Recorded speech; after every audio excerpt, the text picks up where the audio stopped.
اس پر تبصرہ لکھنے کے لیے تو بہت میں نے غور سے ایک ایک چیز کو دیکھا تھا، اور جو سب سے پہلی چیز جس نے مجھے متاثر کیا وہ ان کی وہ حمدیہ نظم ہے، جس میں انہوں نے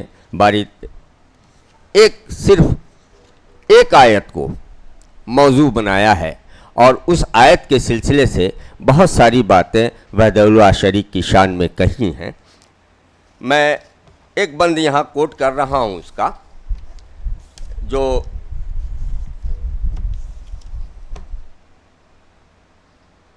شاید پہلا یا دوسرا بند ہے کہ دے سرخروئی ہم کو ہر ایک امتحان میں، ہماری کامیابی ہم کو حاصل ہو ہی نہیں سکتی اگر اللہ ساتھ نہ رہے تو۔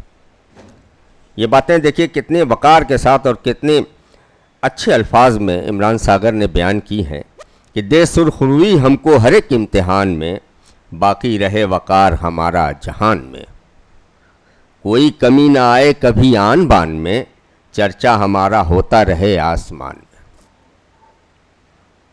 بہت بڑی بات ہے، ہمارا چرچا آسمان میں کب ہوگا، کیوں ہوگا، وہ کون سے کام ہے جس کو ہم کریں گے تو ہمارا چرچا آسمان میں ہوگا۔ ایک ترغیب دے رہے ہیں عمران ساگر اس بات کے، اس ایک مصرے کے ذریعے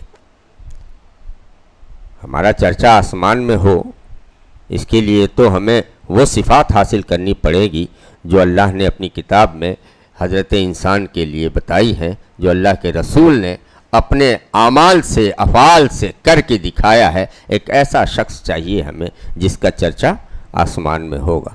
یہ ایک ترغیب دے گئے عمران ساگر، یا رب کبھی نہ تنگ ہو ہم پہ تیری زمین۔ جستا جستا مصرے آپ دیکھتے جائیے اس نظم کے، یا رب کبھی نہ تنگ ہو ہم پہ تیری زمین۔ زمین تنگ ہوتی دیکھی آپ نے، کیسے تنگ ہوتی ہے؟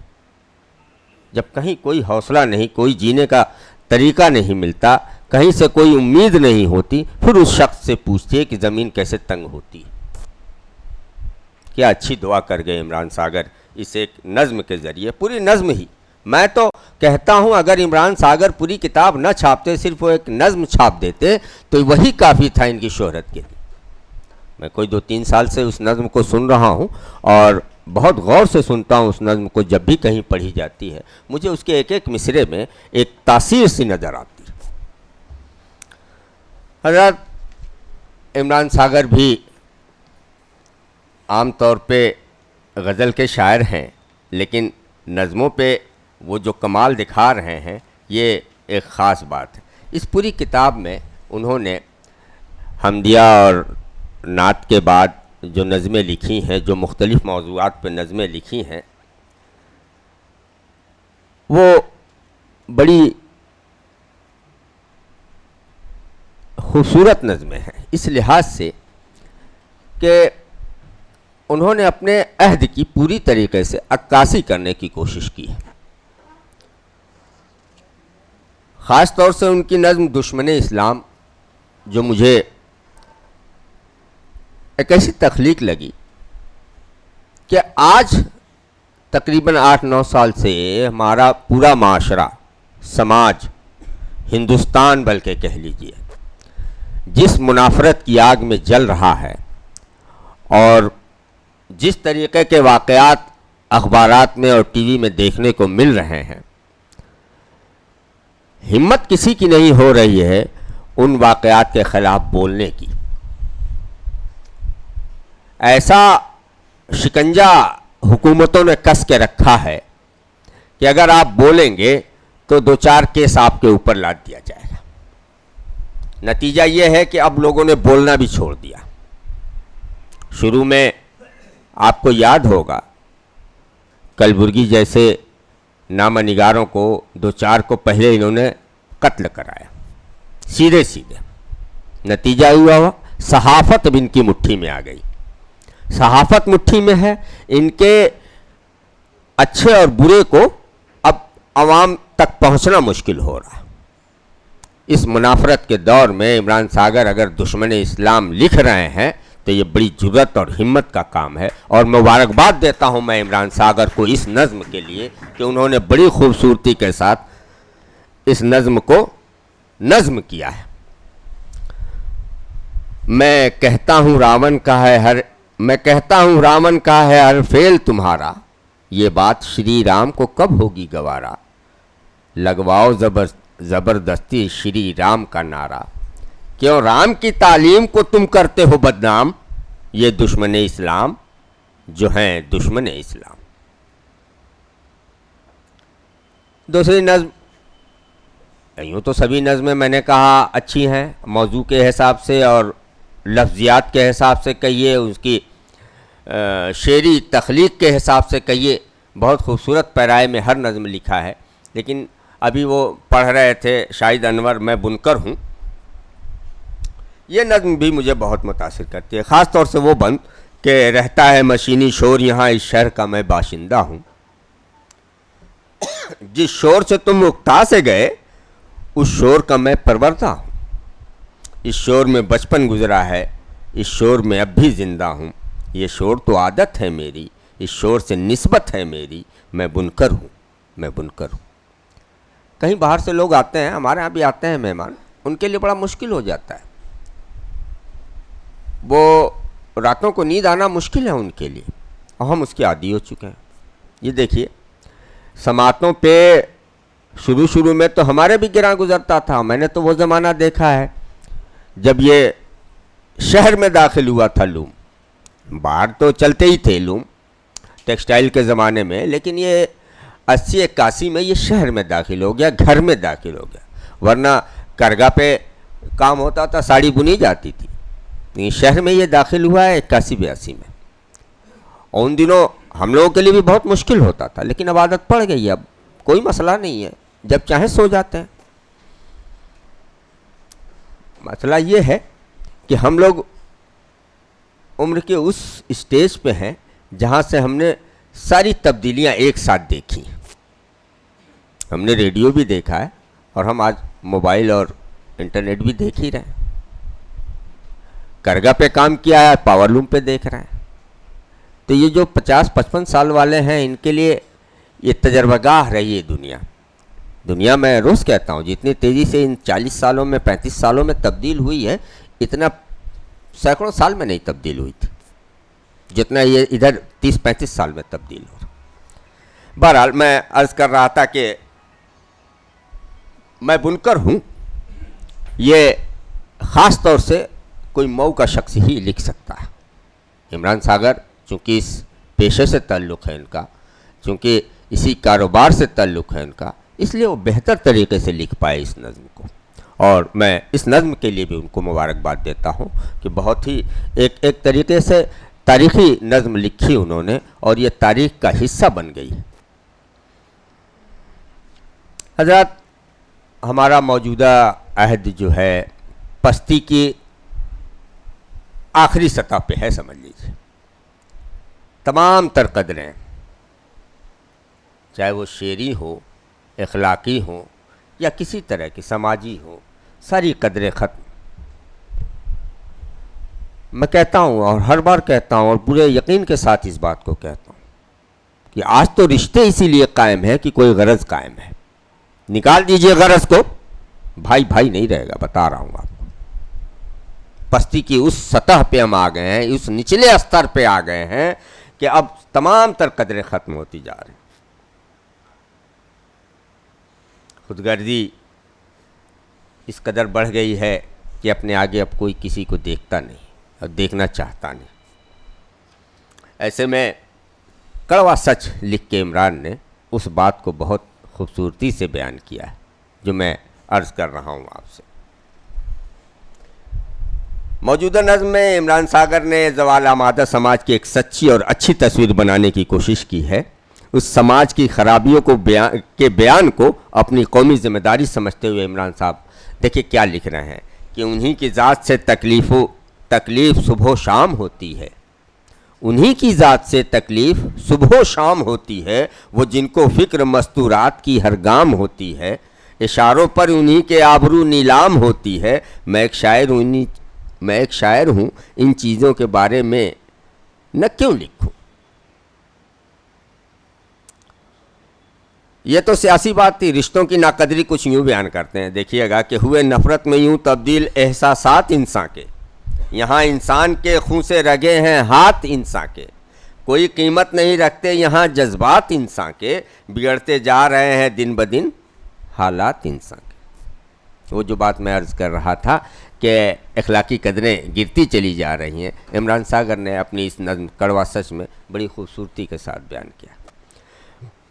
مجموعی طور پہ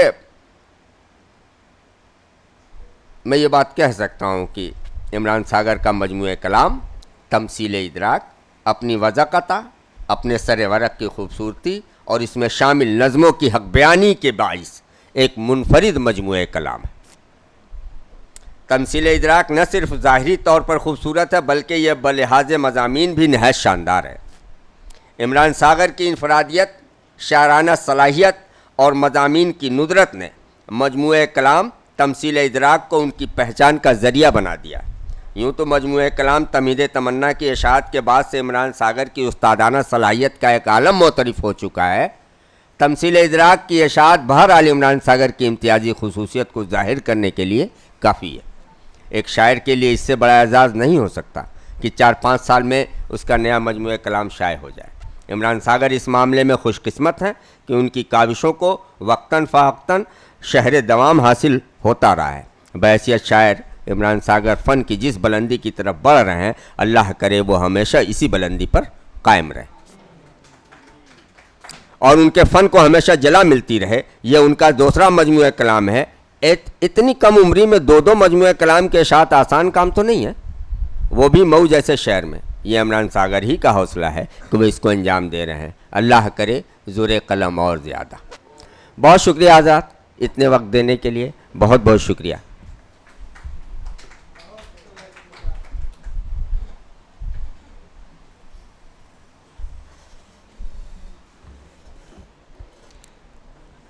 یہ تھے جناب ذکی محفوظ ایڈوکیٹ جو اپنے تاثرات سے ہمیں نواز رہے تھے.